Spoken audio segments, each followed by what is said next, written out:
Bonjour Corinne. Bonjour. Bonjour Corinne. Bonjour. Alors vous avez envie de témoigner, vous avez vécu vous le harcèlement visiblement. Oui, bien sûr, c'est arrivé de nombreuses fois. Hein. Vous avez, alors harcèlement, on peut l'attribuer à plein de situations. Quand on vous croise et qu'on vous dit que vous êtes très jolie et que ça s'arrête là, vous prenez le compliment et moi voilà, c'est ce qui se passe. Je vais accueillir le compliment, je vais sourire et remercier. Votre mari a beaucoup de chance. Je peux peut-être vous inviter à dîner. Voilà, bon, jusque là, ça reste très correct. Jusque-là, c'est pas du harcèlement. Oui, hein, on est bien d'accord. On est bien Oui. d'accord. Après, au-delà de ça, la personne qui insiste lourdement, ou qui commence à avoir des gestes un petit peu, voilà, qui sont pas adaptés. Là, je peux devenir violente. Oui, ouais. Ça m'est déjà arrivé. Ah oui, oui. Alors là, je vais taper, je vais lui dire. Vous tapez l'homme qui. Ah oui, non, mais là, il y a plus de limite. Alors déjà, je tutoie. Hein, alors là, surtout que tu ne me touches pas.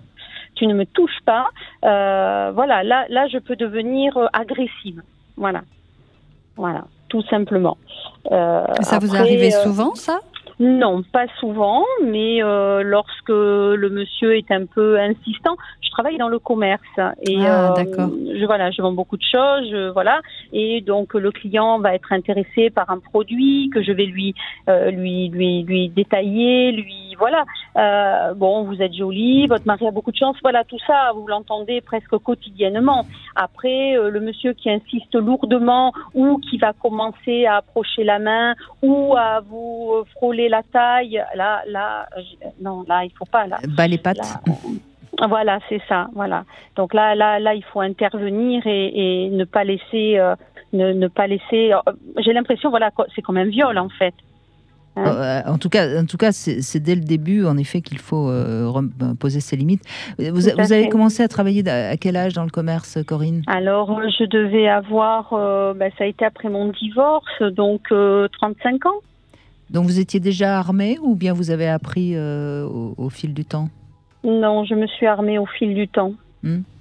Plus jeune, j'ai vécu quelque chose un petit peu traumatisant, c'est-à-dire un monsieur en voiture qui nous a interpellés. J'étais avec mon petit frère à l'époque, qui nous a fait monter dans sa voiture et qui après est retourné à sa voiture, nous a emmené dans un bois, et lorsqu'il est ressorti de sa voiture, parce qu'il est passé à sa voiture et il est revenu, le sexe à l'air. Et là, j'ai pris mon petit frère et je suis vite partie en courant. Et cette histoire, elle ne m'a jamais quittée. Et je sais aujourd'hui, parce que bon, aujourd'hui j'ai 55 ans, donc je sais aujourd'hui qu'on est passé près de la catastrophe. Oui. Voilà, il disait chercher son chien, voir si on voulait pas l'aider. Vous avez 6 ans, vous avez 7 ans, et vous voulez aider parce que vous avez êtes monté dans la voiture en toute confiance, oui, bien sûr. Absolument, avec mon petit frère, et Dieu merci, j'ai su réagir au bon moment. Excusez-moi, vous aviez quel âge ? Vous l'avez peut-être dit. J'avais 6 ans, je vais avoir 7 ans, et mon petit frère avait 6 ans. Ah oui, vous étiez je n'ai qu'un an de différence. J'étais toute petite, j'étais très jeune, et je me souviens avoir attrapé mon petit frère quand le monsieur a eu le dos tourné. Il est passé devant nous, et voilà. En fait, il nous a laissé en nous disant je vais aller faire pipi, et il est revenu le sexe en dehors de son pantalon. Donc là, j'ai compris qu'il y avait danger. J'ai attrapé mon petit frère et on s'est sauvés. Heureusement, il y avait une route à proximité, et voilà.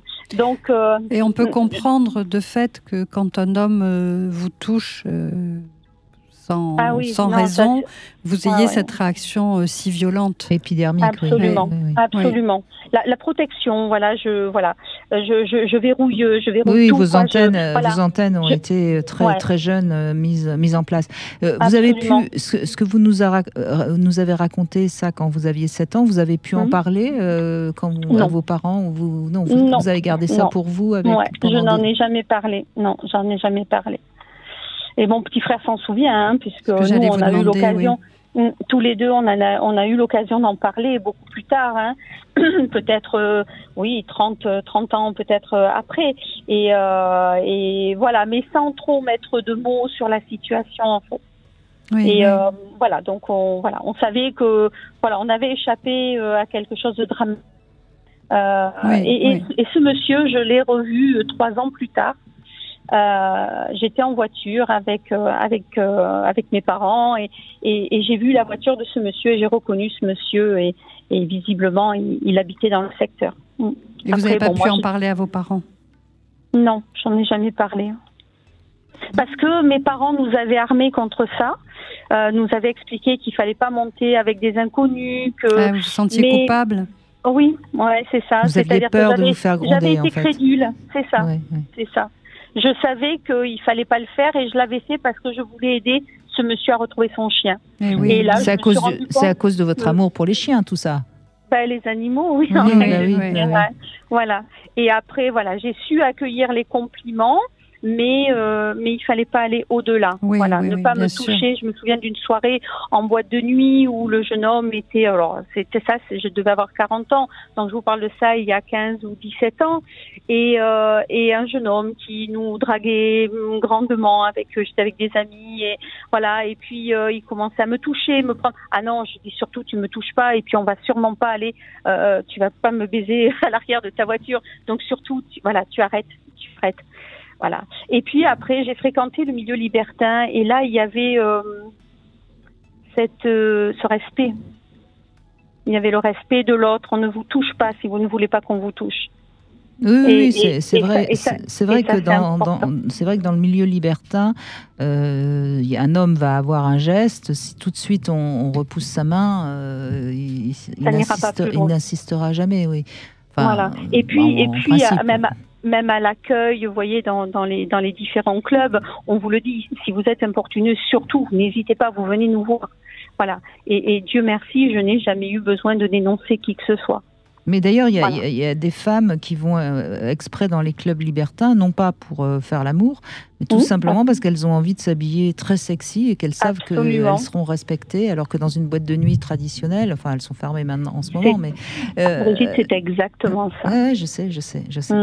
C'est exactement ça. Et c'est pour ça que, dans ces endroits-là, je me sentais bien, je me sentais en sécurité, bien qu'un soir en sortant, j'ai été interpellée presque. J'ai eu juste le temps de verrouiller ma voiture et parce qu'il y avait des gars à l'extérieur, dont un qui m'a suivi. Ils n'étaient pas dans le club. Oui, c'est pas des libertins.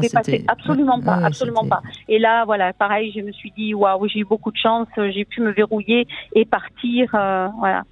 Mais tout simplement. Et vous voyez, c'est important. Je reviens sur les clubs libertins justement, où ce sont en règle générale quand même des hommes qui ont une libido assez développée, qui sont plutôt testéronés. Oui. Et ça n'empêche pas qu'ils savent se tenir et qu'ils savent respecter le consentement de la femme. Donc on voit bien qu'encore une fois, c'est bien une question d'éducation, de culture et de code, et non pas une question que les hommes ne savent pas se tenir et que c'est aux femmes de s'habiller différemment pour qu'ils puissent se tenir. On voit bien, dans les clubs libertins, les femmes, c'est des appels au viol et elles ne se font pas violer.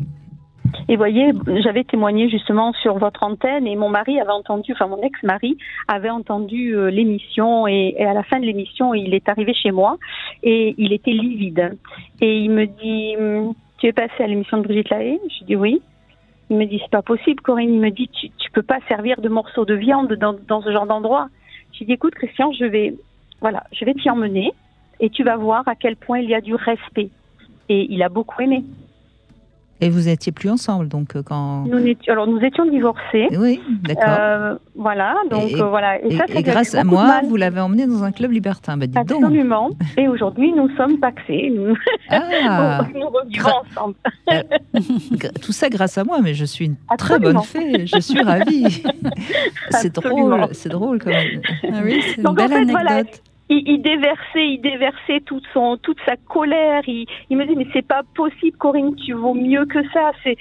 Alors j'ai dit, ok, vas-y, finis. Il me dit, pourquoi tu te défends pas? Finis, Et moi, après, je vais te dire comment ça se passe. Et je t'y emmènerai. Et je l'ai emmené. Et il est, oui, il m'a dit, oui, effectivement.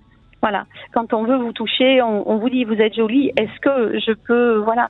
Il y avait un couple et le monsieur est venu demander à mon ex-mari s'il voulait bien coquiner avec sa femme. Et ça, il était stupéfait. Et j'ai dit, voilà, tu comprends mieux maintenant pourquoi j'étais bien dans ce milieu-là, pourquoi je me suis sentie à l'aise, pourquoi j'ai beaucoup aimé. Ces 10-12 années que j'ai passées en club libertin, j'ai beaucoup aimé. En tout cas, c'est un endroit, en effet, où les femmes sont quand même terriblement respectées. C'est pas partout pareil, hein, c'est vrai. C'est vrai. Merci beaucoup pour votre joli témoignage, Merci. Corinne. Avec plaisir. Au revoir.